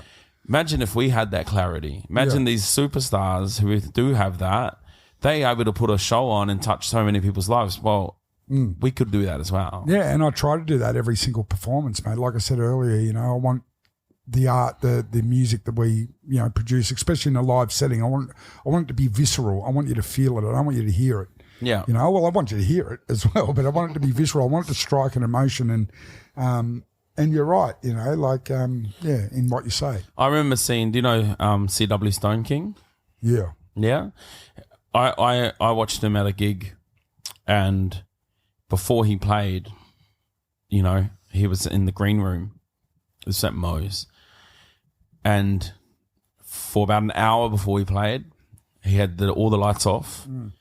He was at this table. He had his whiskey here, and he just had his head down. Yeah. And for that hour, he got into that. It was like meditation. Yeah. And everyone gave him all that love and all that. And because of all of those little things, he got up and he went and he just ripped it all amazingly. And I can go the other end of the spectrum. In 1999, 2000, I worked for Morrison Media that do Surf and Life and Slam and Snowboarder and all that, those sort of youth lifestyle magazines. And I remember Suicidal Tendencies were playing a gig at the Narrabeen Sands Hotel, and we were there as part of the media team. We got to go backstage, and before the gig, Mike Muir, the lead singer from Suicidals with his bandana, well, mate, I've never seen anything like it. He was pacing like just, like he was just like on this energy charge, just up and down the hallway. Just you could see the energy just building. And then I remember the first song they played, he came out and sang, "Beware, he's possessed to skate," and the place just lit up. And I was like, wow. And it wasn't coincidence, you know, like he brought that energy from backstage straight onto stage, and it was amazing to see. So. That's it, man. Like that's where I want to try and start heading is how can we, for me, man, I feel there's, you know, I've been in the industry for about 12 years, right? And that's like full time. I've done my rounds around the gigs and know people all around, you know, I've seen it, but I've seen since sort of like pre-COVID as a general, I don't mean individual venues. I mean, as a general industry, it's just the musician became like the care just disappeared, right? Like it just this did. But I think also that comes down to, I mean, and I'm speaking in general terms as well, but I won't say all of, but some of the musicians I meet, they treat it like a hobby. Like I treat it professionally because like I want it to be a profession. I want this to be my bread and butter. Yeah. You know what I mean? And I'm sure Bill's with me. Like, you know, if you want pocket money, treat it like a hobby. If you want to make a living at it, then give it the respect what any art deserves. And I don't think it doesn't matter whether it's music, business, sport, anything. If you want to be elite, like not good, like if you want to be at the elite level, I think you need to go through a period of time, whether it be 6 months, a year, 2 years, 5 years, whatever, where anybody watching that from the outside, they look at it and go, mate, he's possessed with that. Yeah. Because you need to be. You need to be. That's the difference between the also-rans and the elite. And it's such a fine line that people step over it and they don't see it. Yeah. It's such a, you know, it can be, it's just that, you know, and that's, I guess, you know, a mentality, if you like, that I'm fortunate to understand just growing up watching my dad and my brother and go to the top of the mountain in their chosen fields and go, okay, well, I've seen what it takes. Yeah. Not musically, but in sporting and in whatever. It doesn't matter. Like you don't think Bill Gates sat in a dark single room with a computer screen for like 20 years before Apple or before whatever, Microsoft or whatever?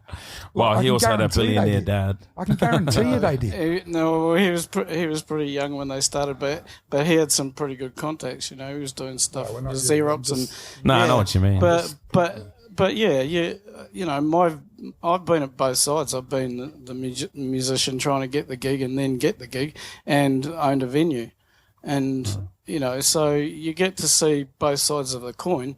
Sometimes a venue just can't pay that. It's not possible. Economy rules there.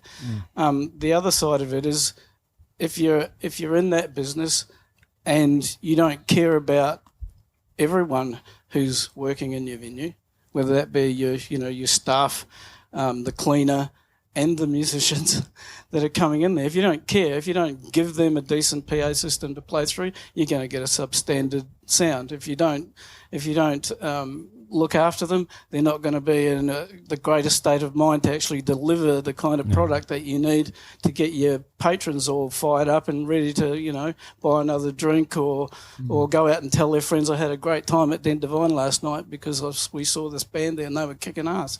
If you don't provide all of those things for them, then you'll get something that's slightly less than you might have. And from the musician side of things, it's know thy value.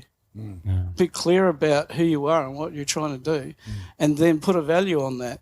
And sometimes you're going to lose one because you said no. Yeah.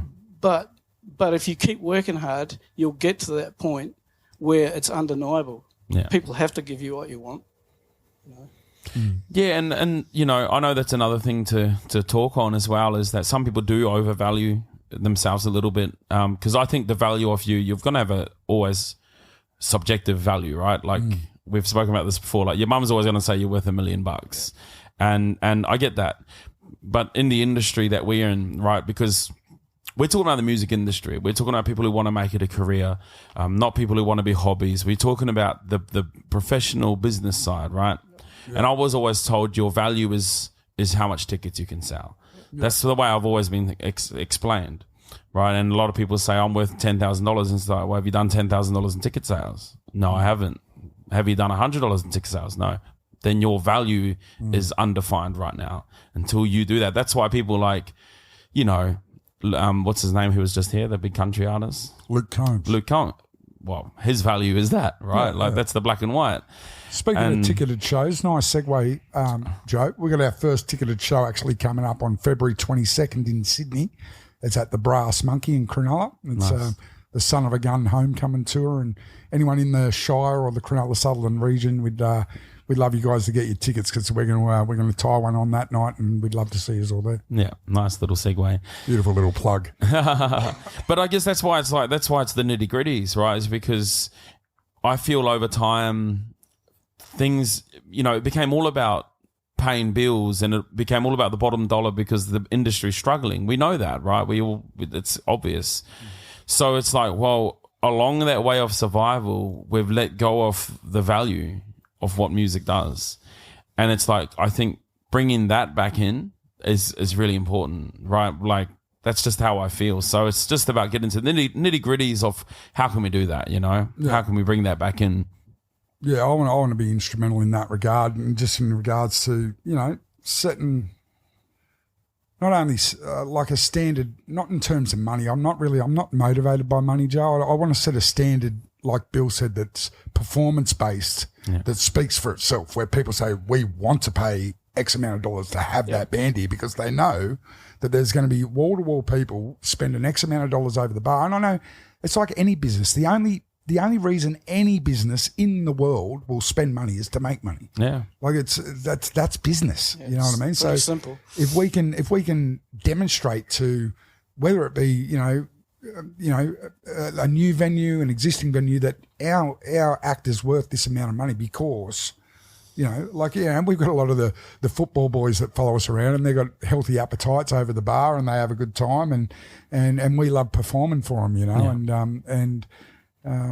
it's great. So from you as an artist, we'll go to you as a musician now. So when you're out there searching for gigs and trying to find gigs, I'm assuming the open mics open up a few doors, but when you're starting to contact venues, how does that all work for you? For myself, I've just drafted up a standard sort of introductory email, if you like, that's got links to our socials. It's got a little bit of background, a little bit of an introduction. You know, we're a duo or a 4-piece band. And it mentions the voice in there. It's just a generic sort of, you know, this is who we are, this is what we do kind of email. Gauge the interest. If I get a response back and the dialogue opens up, then we have the discussion, and I'm not shy in asking for a date, you know. So, well, when are we playing? When do you want to see it, you know? So it's a discussion I'm going to have with Dan after the podcast, actually. We need to lock some dates down here at Den Devine, which is one of our favourite rooms to play. You know, the vibe here is unreal, and I know that, you know, a lot of my family and friends live in the immediate local area, so we're confident we can take the roof off this place for sure. And do you get a good like a ratio of emails versus people getting back to you? Do you just cold email them, or are you like? No, I'll normally, when I've got time, I'll just log a call and say, you know, if it's, you know, Joe Blogg's Hotel in the back of Burke or whatever, I'll just ring them and say, hey, who's your entertainment manager? My name's Don. Yeah. I want to send through an introductory email. I'm not sure if there's a fit for you guys, but if there is, we'd sure love to have a chat, you know. And use any agents? Yeah, we've got a couple of agents that look after us. The guys at Aplom Promotions, and in Sydney is the biggest agent we work with, which is Jeff Trio and the gang at Code One Music. So we've got some ticketed shows coming up through those guys, and I'm just letting it all unfold pretty much organically, Joe. To be honest, I sort of one door will open, it'll lead to another door, and then, you know, I guess our immediate focus, in the short term, is we've got a production meeting tomorrow with a fairly influential, strong personality in the music industry that shall remain nameless at this stage, but we're excited to meet with them and see, you know, what their thoughts are on the song, and then you know, look to possibly see if we can get some funding towards production and then pull the trigger, because I think on the back of this On That Night / Jessica song, I think it's going to touch a lot of people, and that's what it's all about. It's all about just connecting, and I think that will open the doors. And we're fortunate enough to also have, we've got our first range of Don Rogers apparel, which is from our good friends at Ringers Western. So anyone that wants one of the Ringers Don Rogers music shirts, they can Get a shot. He's getting the shot. They can get those at they can get these bad guys at I probably should have just left it on the wall, it would have been easier, but they're available through Danny and the guys at Ringers Western. They're a big supporter of ours, and we're excited. So if you want one of those, head to Don Rogers Music on Instagram, Facebook, and we can make sure you're the best looking rooster or hen at the show. And do you have anything to add to that, like just on when you're out there looking for gigs and all that sort of stuff, like, Oh, mate, I'm from way back in the 80s and the 90s doing stuff where you were out at 2 o'clock in the morning sticking posters on power poles to try and get, and going to other places and handing out flyers and things like that. And that's another thing, that Don does really well is the promotion. You have to have it and you have to do it. And no matter how shy you are, you've got to force yourself to make contact with people. It's the same sort of thing as connecting from the stage. You must connect with those people in the industry in order to tell them you exist. Otherwise, they don't know you're alive. And then you have to get to them inside their mind and show them that you are going to make this happen with or without them. Yeah. Once they understand that, they're more likely to get on board. And we need to. I like to just leave an impact on people, a positive impact, because I spent a lot of my life leaving a negative impact on people growing up. Going through hard times and reacting poorly to different situations. But my brother said something to me a couple of years ago that I took on board, that I try to apply to everything, and it's like life's full of human interactions. These touch points. We're having one right now, Joe. And I used to walk around with this dark cloud over my head and wonder why it was raining all the time. You know what I mean? Like, he used to say to me this, he said to me, mate, whenever someone's in my personal space and we're interacting, I always want that person to go away feeling better than they came in. Yeah. Even if we disagree on something. Yeah. Well, I can still handle that with enough grace to allow you to keep your dignity, to say, well, I beg to differ and I disagree for this reason. Or whatever. It can even be a complete stranger who I'll never meet. If I've got, a phone bill and I'm speaking to someone in a call centre in Sri Lanka and it's through Telstra or whatever, I don't have to ring up and go, you bloody charge me this and rah. I go, look, I think there's been an oversight on my bill. I'm wondering if you can help me clean it up. Yeah. And then thank them for their help at the end. And you leave that person, they go, wow, like I feel like, and Yeah. It's, I think it's important to be remembered, you know what I mean? Yeah. And for the right reason. From an industry point of view, recently, one of the big 4 labels in the world just bought 4 of the biggest platforms for independent music. Right? They've paid enormous amount of money for those platforms. And are you talking about like Bandcamp and that? Yep. So they're now not independent. That's right. They're no longer independent because the record company has looked at that and says, we used to have 100 artists. Political, mate. I know, but it's a point. But that's what we do. It's a point of. We get on that because that has to be because that's what's killing the industry. Well, there's a point of view from the industry that says, why should we spend say we've got 100 artists, 2 of them we spent a lot of money on, they've been successful, and the other 98 we've spent quite a lot of money on and they aren't successful. If we take these platforms, then people on the independent artists are actually promoting and paying for their own, their own promotion and their own. So taking money out of the. Yeah, and so it's a better business model. Now, I'm not sure that it is or whether it'll be successful. But the other thing is that record companies are looking at people who brand themselves well. Yeah. Because that's a whole lot of work that they don't have to do either. And, this guy here, I think is one of the best. And so it makes it, if you're in business and you can provide a service that makes it easier for your end user, it's going to make life easier for them, then they're more inclined to actually take you on, aren't they? Yeah. So that's a really important thing for musicians to find out. I didn't know any of this until, maybe the last 10, 15 years. It's and a mutual friend of ours, I took my daughter to see him in concert, and he said, "What are you doing?" And my daughter said, "I want to be in events." He said, "Join a band." Right? Because you have to be everything. You've got to be that person that gets the gigs, promotes the gigs, plays the gigs, do all of these things. So you can learn a lot in music just by doing it. Look, this is what it is to be raw and real, is that there are things impacting the growth of the industry. There's no doubt about it. Like, you know, the big conversations, Spotify, Live Nation, all these guys, they're undoubtedly stopping the growth of music. They're gatekeeping and stopping the real artists coming through, because that's the problem, is that the artists aren't getting through. The people where all the money's going to are not artists. They're just puppets puppeting the fame and the pop and all that sort of stuff. But the artists like the Don Rogers might hit doors when it's time for you to really break out, because they're going, oh no, hang on, that's going to affect these things, you know. And that's why I'm all for it, man. Like, I'm all for it. Like I said, we've spoken that it's not just about the pretty part of the music industry. As much as we love the pretty part and the excitement, there are a lot of people struggling to make this a career because of these sort of topics. But it's also so competitive though, Joe, as well. You've got to put it into perspective. Like, mate, being at Tamworth, walking down Peel Street, there was over 500 buskers there this year. And we connected with a number of them, and there was so much quality, mate. Like, so, and that really, I guess, lit a fire under my belly in terms of, you know, what can I do to be different? I can just, you know, I might not be the best, but I can work harder than anyone else. So we got to go to work, you know. And I'm still at the, you know, at the ground level, and I'm so grateful to have, you know, people in my corner like Bill Rogers that's got 40 plus years experience creating and musical knowledge. My band members, you know, to have Ringers Western on board, have that brand association, to meet some key players on the weekend, your Crossies and your Neil Stewarts at Kicks Country Radio and the guys at Nagata Media.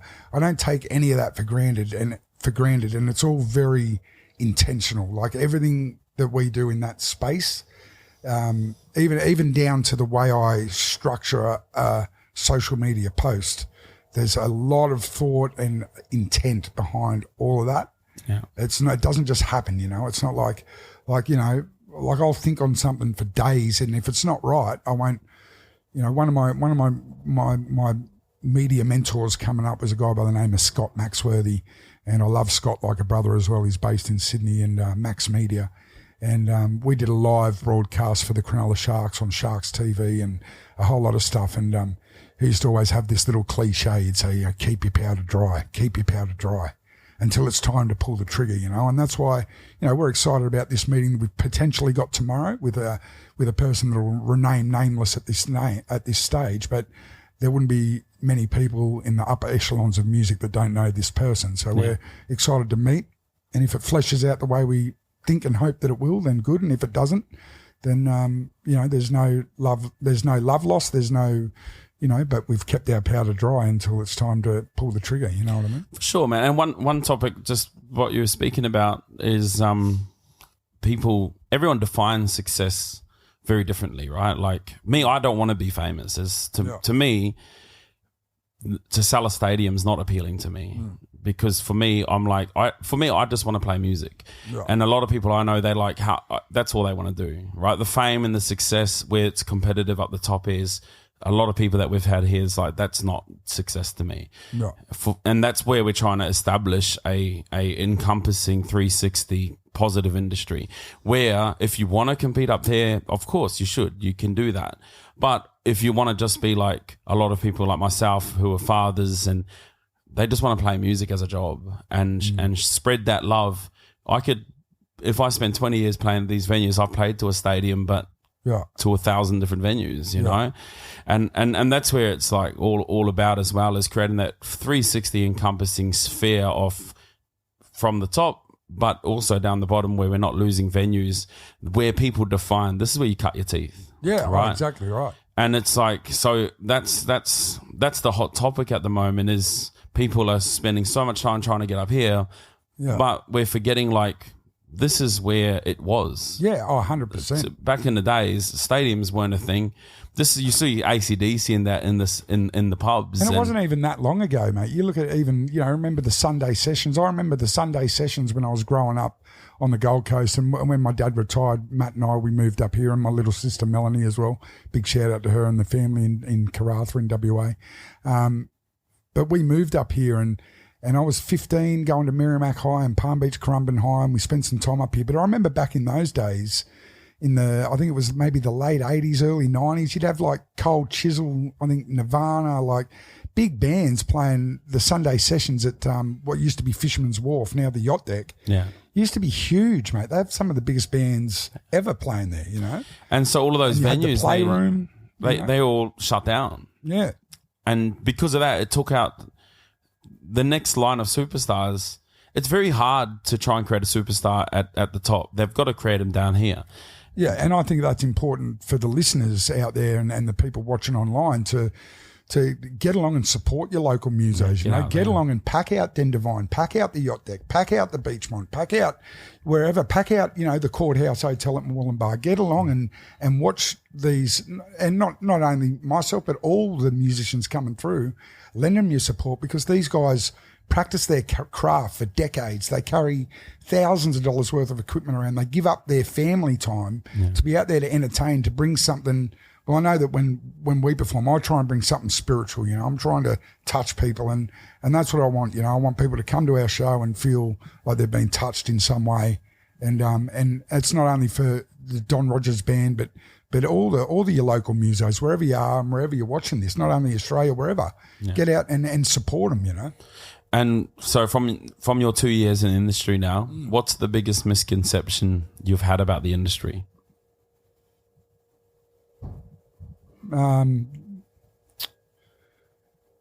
Probably that you can just write a good song and it's going to happen. You know what I mean? It's just going to fall in your lap on the back of a good song. I think there's a whole lot of stuff that goes in behind creating that good song, and like Bill touched on before, it's imagery, it's people's perception, it's the right contacts. It's like anything, It's in a way, it's kind of who you know as well as what you know as well. Yeah. And how about yourself, Bill? Any misconceptions? I've got a lot of them. Nah. Misconceptions. I think that probably they're all mine. They're all things that I imagined. Yeah. Until I actually got, and was opening doors and walking through them and meeting people. The misconceptions were mine, even about who those people were and what they did and what they were doing to me. In fact, most of the stuff that you do out of ignorance, you're doing to yourself. And the more you become aware of your surroundings and who the people are that you're dealing with, and as Don does a lot, really well, is to find out who that person is and see them as who they are, and not, even though they might become an asset to them later on, his first approach is to meet them as a human being and accept them for who they are. And then if a relationship comes out of that and something happens because of that initial meeting, then there's truth in that. And I think that's what you've got to be, always looking for. But you've also got to produce the good music as well. I mean, it doesn't matter. You've also got to. There's nowhere to hide when you're surrounded by so much talent. You could say that, but there's some pretty shit music up there, right? And they got houses and mansions and Ferraris, and they're going, beat to the street, drink. And I want to touch on something Bill said earlier that one of my mentors, and I've got different mentors for different areas of life, like my finance mentor, I've got a guy for finance, another guy for relationships, and I wouldn't, cross-pollinate the two. So it's important who you select advice from in different areas. But one of my mentors once said, I've suffered a lot in my life, most of which has never happened. You know what I mean? Because our mind can, and that's back to that mental health. That's 6 inches between our ears, I now find myself going down the rabbit hole of, what if this song? I'll just go, no, mate, just play the song. And people are going to either like it or they're not going to. And I saw some stats out recently from a lot of the one big label, and they said it's not till the second album most people find success.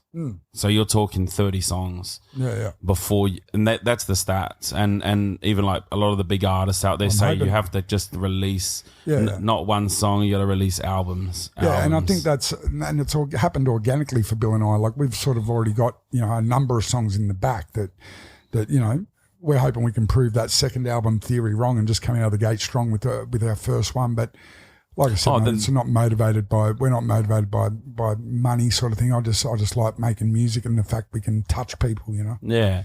I think that's more like just the overall approach. People obviously do there's a lot of like single song releases. Ed Sheeran, he talks about written thousands of bad songs before he got to the good ones, you know what I mean? And it's just like any skill, mate. The more you do it, the better you get, the more confidence you get, and then when you get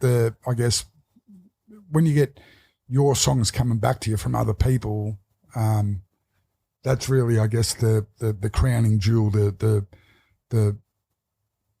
indicator that you're onto something. You know what I mean? Yeah, for sure. Yeah, so we're excited. For sure, man. We've gotten through some good stuff. I reckon. I think so. It's all good stuff. Like that's why it's just better to keep it raw and real. And you got to talk about what needs to be talked about, and you got to flesh out a lot of the bad shit that's holding back the industry, and you got to talk about the good stuff. And I don't like to speak poorly of anything, though, mate. Nah, man. But I've always had my mum always taught me, if I can't be kind, be quiet. I've had. I don't always do it perfectly, but I try. From one of my mentors that I've had was like, there's this thing of the cockroach issue. If you ignore the cockroaches, it infests. So sometimes you have to tackle the cockroaches and just deal with them, and then it's done. I can still have my private thoughts. Can be my private thoughts, Joe. Yeah. You know what I mean? Yeah. That's what I believe anyway. Yeah, for sure. It's good to have differing opinions. And the music industry is like music itself. There's so many different perspectives of it, and there's so many different experiences of it. There are. People have completely, wildly different experiences depending on who they are and how they portray themselves. All of those things. So it's quite hard to get that's why it's great. Beat on it. And it's hard to get a foothold, especially, of course, so much talented, like, wow. Like, I remember there was one girl down at Tamworth, and I think Lee Kernigan did a little piece with her online. She was like 9, turning 10 years old. And this girl was a good little singer, and mate, it's amazing the level of talent that's out there. But, I'm just, I don't have any expectation, mate. I just sing, and if people like it, that's great. And, man. I'm enjoying the journey, Joe. And you have to, man. My vision has always been that if my kids want to come to the industry's a safer and better place, because there's a lot of lions and wolves ready to just snap someone up, So, man, I love like that we've gotten into these conversations. We've been talking for 2 hours. That's crazy hours. That completely. It's been a long while. Man. To cut it down. 2 hours is a long time to hold someone's attention online. 1 hour is pretty much the max. Well, someone was talking about this, that the long form 3.5 hours is becoming normal. And like all of Joe Rogan's 2.5, 3, 4 hours. But anyway, man, cool. Well, I'm so thankful that we got to get into those topics. I understand what you're saying, man. It's good to have positive reinforcement. The nature of this podcast is for us to talk about the raw and hard stuff. Yeah. But I understand where you're coming from with what you're trying to say and where you come from as an artist, which I'm thankful for, man. And I honor you as an artist, of course. Thank you, Joe. And mate, we stumbled across that recording we did ages ago at your joint down at Tamworth. There's something there to flesh out too, I think, as well. Man, for sure, man. But let's do a big shout out for Ringers Western again, and for all of your supporters and for everything.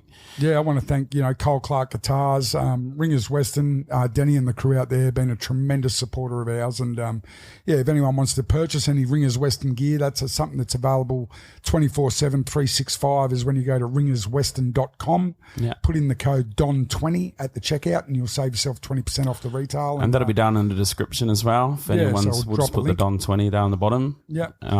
And we're very grateful for them and for those guys, and and for yourself, Joe, and for Dan Eagles and the team here at Den Devine as well. So support those that support local music. Make sure if you're in Broadbeach, get in and look for the yellow Music is Life sign.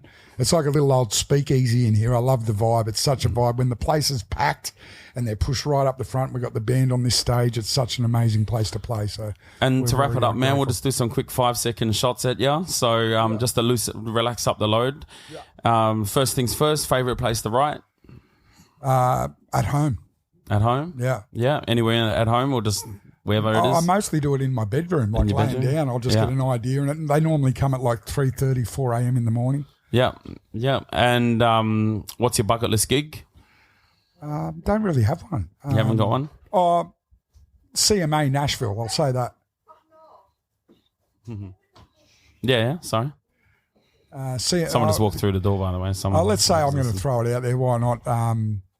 The Grand Ole Opry, Nashville. Yeah, Grand Ole. Nice one. And dream collaboration?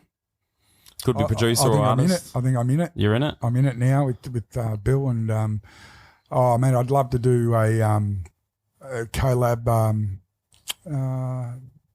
with one of those sort of outlaw American country vibes, like a Whiskey Myers, a Tyler Childers, a New Breed, or someone like that. Yeah, and dream support?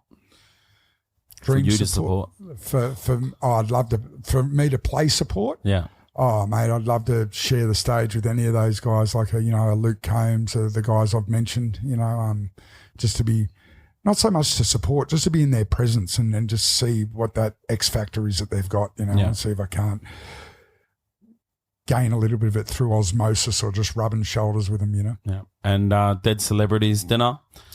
Oh, that's a good one. Dead celebrities dinner. What if I could have dinner with how many? One or two, or how many do I get to invite? Let's go two. Two. It'd be, I think it'd be Muhammad Ali, just for his charisma and the way he is. I think you'd never be bored. And the other one might be Elvis Presley. Elvis, nice. Yeah. Nice. I think it'd be cool to sit down with Elvis and Muhammad How together. about yourself, man? How about you, Bill? Dinner? Yeah. Dinner with someone? Whew. Yeah, that's a tough one. There's so many. Stevie Wonder, probably. Yeah. Yeah, nice. He's not dead though, is he? No, but when he is. When he So, Stevie, if you're listening, we'll invite you around for dinner. and I'd have him around now. and just any advice for anyone that's sort of, they could be later on in the game or they could be coming through as a new artist, like any advice for them? Yeah, I've got a word of advice. Just don't let age be a barrier. And even if I don't care if it's music, business, whatever it is, just find that thing that makes your heart smile and just do more of that and do less of the stuff that makes your heart sort of sad. Nice. Whether it's music or whatever. Go climb the mountain, ride that roller coaster, fish that reef that you've always wanted to fish, write that song you've always wanted to write, do whatever it is that brings you joy. For sure. Yeah, same. Just find the thing you love. You'll never work a day. That's the thing. And Mandela, probably. Yeah, nice. Any final thoughts? Any shout outs? I just want to give a special shout out again to Den Devine and Dan Eagles and his team here for putting the live sessions together. For you, Joe, for hosting it. For our friends at Ringers Western, remember the Don20 code at checkout. Save yourself a bit of coin there, and Cole Clark Guitars. And just, I want to thank also the Kamilaroi Nation and the Gomeroi people of Tamworth and the good locals of Tamworth that opened their streets.